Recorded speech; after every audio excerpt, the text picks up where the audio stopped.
Hello, Sustainable Parents, Flora McCormick here, and I'm excited to host this Q&A. This is really fun. This is a chance to get to offer you more support. That's what this group is all about. This is a space where I love helping parents to know how to parent smarter, not harder, so they can have more joy and ease each day. So I'm so glad you're here. I want to start by just saying that I'm going to be covering everything today goes over what I call my CEO signature model.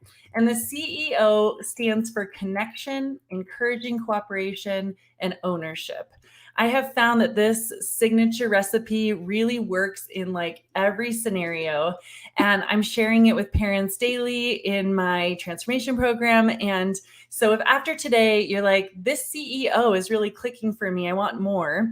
There are a couple ways you can do that. The first is a small bite-size one strategy from each of those sections in my master class. That's $57.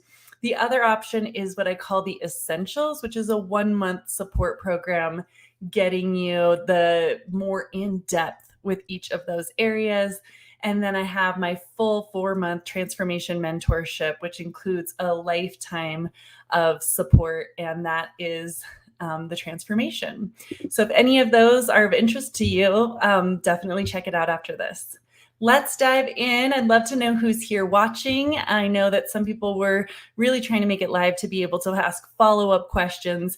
And if I know that you're particularly here, then I'll be able to put your question first.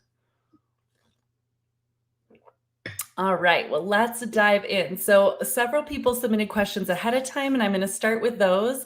But those of you watching right now, or even in the replay, feel free to drop a question in the comment section, and I'll either answer while you're here with me live, or I'll connect with you in personal messenger if you drop a question during the replay. So let's dive in.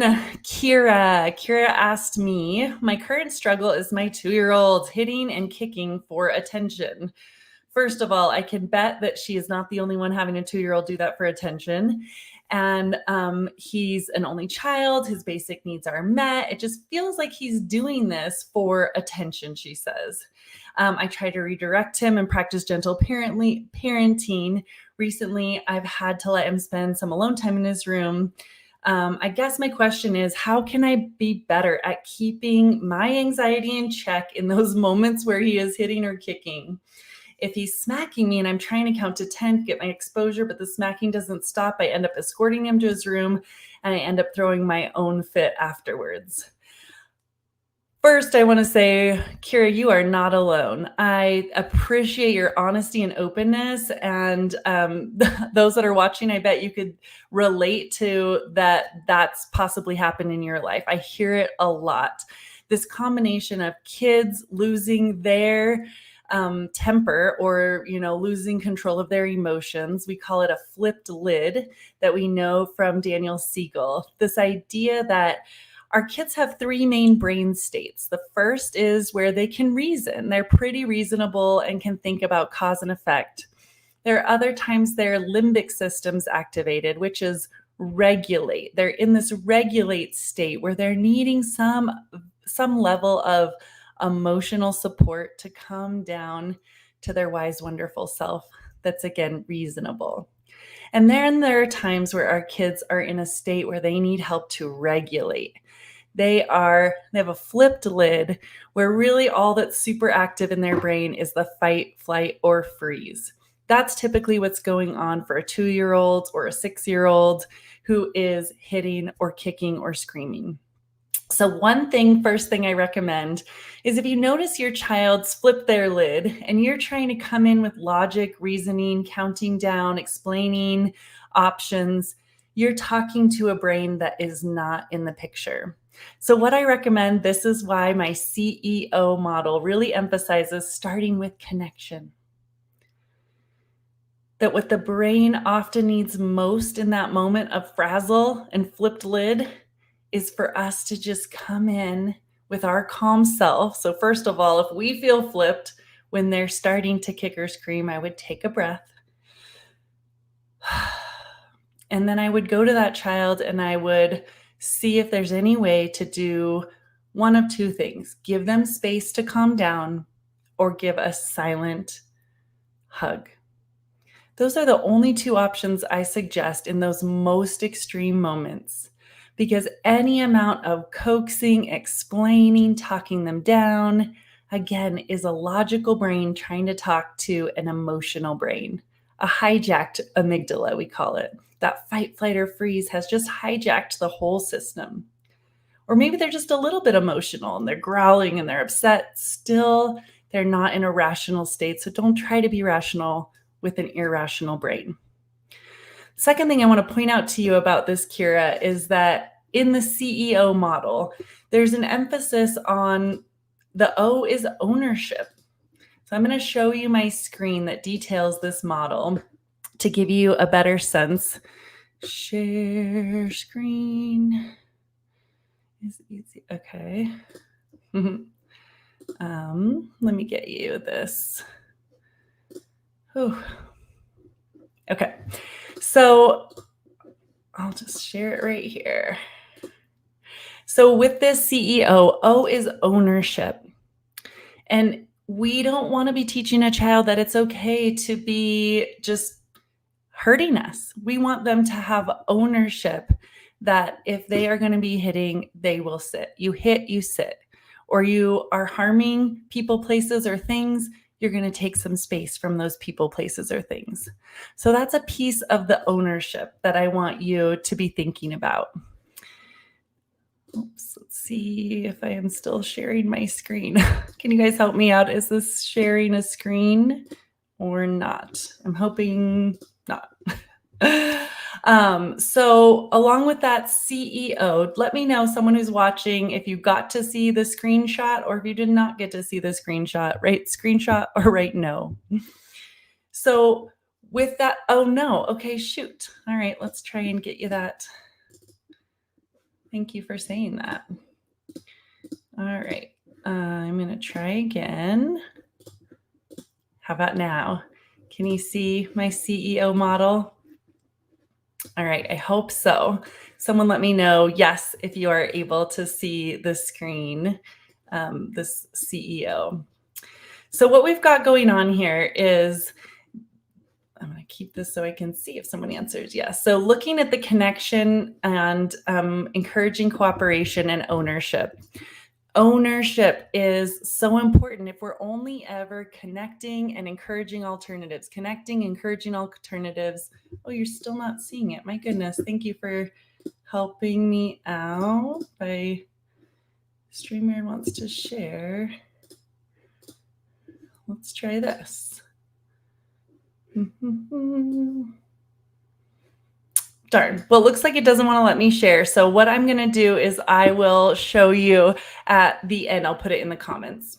So with ownership, we want to be thinking about that it is important for the child to own their behavior. And if they are not being able to have a sense that it affects their life, not just that they're getting lectured or that mom is mad, but that when you hit, you're taking space from the play, that you're going to maybe have to leave the play date that you're on. That's the way that's going to really start changing the behavior. So we do a combination of connection in that moment where they are very upset.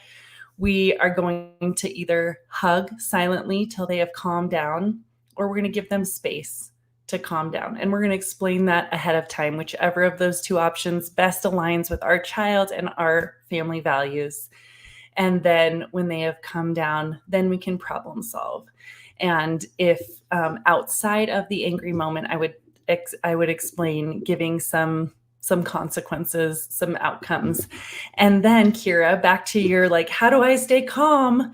I would say what helps me stay most calm is when I have a plan like I just described to you.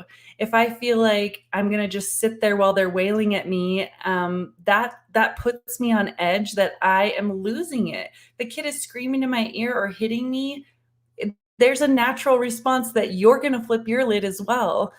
So I would say maybe realizing for yourself that the better fit is giving space to your child, asking him to go to a separate area to calm down when he's in that physically aggressive, elevated place. And then you will likely feel more calm and confident with that plan. Love to hear your feedback on that, Kira, or others that are watching right now. If there's a way that you are connecting to this and it's aligning as something that would be useful with your child too.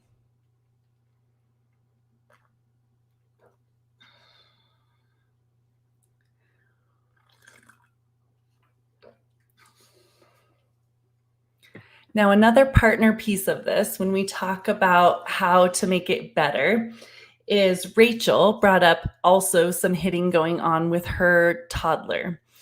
And when they're toddlers, 2-year-olds, a part of this is that they are testing out how to get their needs met. So if you think about it, they just landed on this planet. They end up having these emotions, they end up wanting things. And so they try out, like, can I hit when I'm angry? Can I just grab something? So a lot of these early years, 0 to 3 especially, are teach, practice, praise. Teach, practice, praise. So along with what I said, and having a structure of CEO, how to connect, encourage their cooperation, and give them ownership by having a plan for follow through. Outside of any upset moment, we really want to work with the 0 to 3-year-olds on teaching what we want them to do instead. Instead is your keyword. So, honey, when you're frustrated, instead of using your hands, let's use our voice. Let's stomp our feet. Let's squeeze a pillow. Let's ask for a hug with mom instead. And you can give a visual to demonstrate that by making a wheel of choices. So just take a plate, trace it, put some spokes, put some of these options. The younger the child, of course, the less you're going to use any words on there, but you can use pictures. And the younger the child, the less options. I'd maybe just have 4 options of what else they can do when they're frustrated.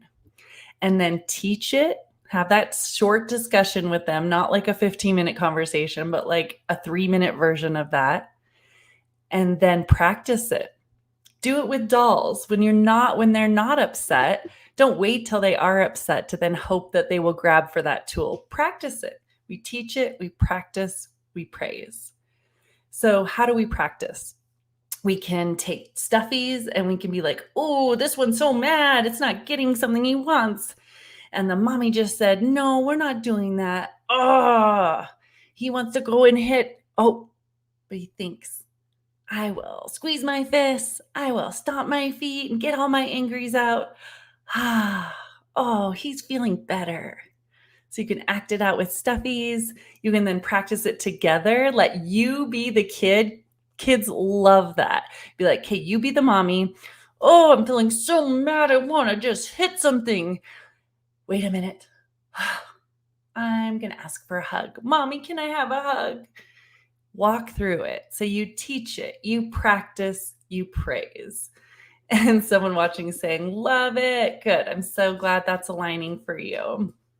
Teach, practice, praise. When we talk about kindness and firmness at the same time, which is the sustainable parenting foundation, I got to this because I felt like there was so much guidance about how to be kind, and I wanted to be kind and loving. I have my master's in counseling with an emphasis in supporting children, and it was very heavily laden in attachment-oriented, supporting the emotional life of a child. And yet when I got into real parenting, there was a leg missing of how do I have some firmness too, though, where I'm not allowing them just to hit and kick me, and that, there are boundaries that I can separate myself and not feel like a punching bag. So the 2 things I've just given you between my answer for Kira and my answer for Rachel are showing you both legs of that kindness and firmness. That we have boundaries. We're going to either give them space or a silent hug to calm down. We're going to say, if you hit, you sit. That's over here, the firmness. And then outside of the moment, we want to be teaching them what else they can do. Teach it, practice, praise. That's nurturing the emotional well-being and future maturity of the child. Teach, practice, praise. All right, let's continue on in some more questions here. So, oops. All right. Next question is from Kayla. How do I get my kid to put things away when they're done with them? I'm the fun parent, and it's hard for me to be silly, but I still want to be engaging and not mean or boring. So, Kayla, I'm going to give you a little quick tidbit that is a piece of the master class. That's that $57, gives you a major strategy in each area of CEO. And a piece of it is this. Listen to me for just a second. Brush your teeth. Pick up your toys. Stop fighting with your brother. Put away your jacket. What are you noticing yourself thinking, feeling, or deciding? A couple people are on watching. Can you help me out by giving an answer? And then Kayla, if she's in the replay, can check this out. What are you thinking, feeling, or deciding?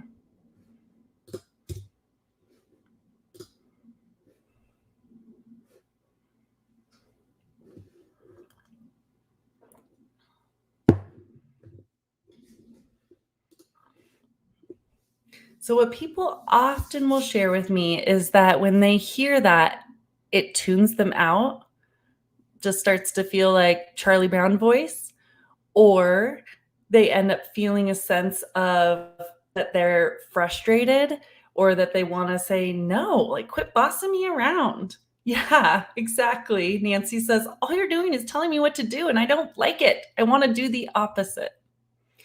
So let's hear these exact same things. I mean, we've got to get shoes on. We have to get teeth brushed. We don't want them fighting with siblings. I'm not saying to just not care about those. But when we can shift how we approach it, we can be more likely to get it done. So listen again from the eyes of your children, standing in the shoes of your children. What do we need to do so your teeth don't feel scuzzy? What's next on your bedtime routine chart? How can you solve this with your brother? Oh, where does our coat belong? So what do you notice yourself thinking, feeling, or deciding? We're all human. Our kids are humans just like us. So our own initial reaction is probably likely what they also feel.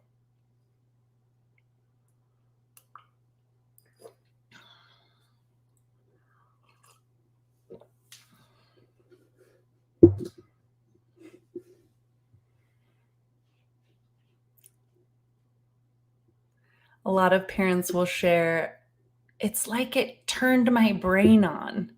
Like when you ask the question, I kind of shifted from just like a fog of not hearing from like, oh, I want to come up with the answer. And then like a pride of like, I want to have that right answer. I get to be the boss, sort of. And so it feels good to say what needs to happen instead of fighting against mom saying what needs to happen or dad saying what needs to happen. So back to Kayla, when you say, how the heck do I get them to clean up? How could you put that into a clever question? There's a number of ways you can use questions. In my transformation program and the essentials, we go over 18 ways to avoid power struggles is one of the resources. And also we have a list of empowering statements that help to encourage cooperation. And so some of that is what we're just describing here. The like, what do you need to do? What's next? What are your ideas? What do you need on your body to go outside? So you can ask with the cleanup, what do we need to do before we can go to the park? Oh, wait a minute. What happens first before we go have lunch? Or you can give choices. We need to do the cleanup. So I'm not going to say like, do you want to clean up or not? Those are not good choices. But I can say, time to clean up. Do we want to clean up like elephants with our trunks swaying to clean up? Or do we want to be monkeys? Should we clean as elephants or monkeys? You choose, especially with young kids.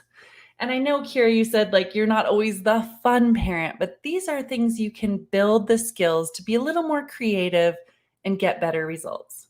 And those first level of questions, it's just about being more clever, even if you're not so much into the fun. So what and how questions, or giving two choices. Do you want to do it this way? Do you want to do it that way? Do you want to go up to bath time right side up or upside down? You choose. Do you want to do it this way or that way? Or the final area can be as kids get older, using general questions that are a little wider, like, what's your plan for getting this cleaned up? Honey, what's your plan for getting the homework done? I see you're still outside. What's your plan for wrapping up this basketball and having enough time to do your essay? What's your plan? So that's the version for older kids. And final question, and obviously those that are watching live, feel free to drop your questions right here and I'll be happy to answer them. Final question that was submitted ahead of time was, how do I get my daughter to wash herself at bath time? And I actually want to align that into this same last thing that I just said, ways to encourage cooperation. This comes in the E section of the signature CEO model of sustainable parenting: connection, encouraging cooperation, and ownership. And first of all, in the bath time, I would first connect. And if there's resistance, instead of fighting against it, I talk about letting go of the tug of war rope instead of them saying, I don't want to, but you have to. No, I'm not gonna. This is what you have to do. Let go of your side of the tug of war rope and hold theirs for a second. Oh, something's really bugging you about this. Just don't want to do it. Yeah. And sometimes our kids will give us a little deeper understanding. I just don't like the smell of that soap. Huh, okay. Then we can go to problem solving, again with the what or how. Well, what could we do with the soap not being your favorite smell? They could put a washcloth over their nose. They could pinch their nose. If I start with asking instead of telling and asking for their ways of solving it, I'm probably going to get further in encouraging cooperation. CEO. If they don't give me anything, still that moment of just connecting for a second to the resistance and naming it is going to tame it. We name it to tame it. It is the most counterintuitive and one of the most effective things that I help parents to grow the skill of, is instead of always going logical argument, they're resisting logical argument, they resist logical argument. Let go of your side of the rope, join them, and name it to tame it. Just talk about it. Wow, you're just not wanting to wash hair. Something about this really bugs you. This is just not your favorite thing. Often when we can take a few layers of that, their resistance will melt a bit. We name it to tame it. And then we can move again over to, how can we solve this? How can we get through bath time? Because we do still need to be clean. It's just an important thing. And then if possible, you can use those skills we just talked about in the last of like, do you want to do it this fun way or that fun way? Do you want to, what are your ideas for how you'd like to get washed that would work for you? So choices or open questions. All right, friends. Well, I so appreciate all the questions that you guys asked. And this is fun because this is what I get to do with clients every day. Those that are in my full transformation program have access daily to ask me questions. Those that are in the 1 month support have 2 key sessions to be able to ask any questions. And those that do the masterclass, that first level, are able to have 1 session with me where we touch base. So I'll leave a link below if that's something you'd like to check out. It will get you more of that CEO model so you feel super empowered and equipped. Talk soon, guys.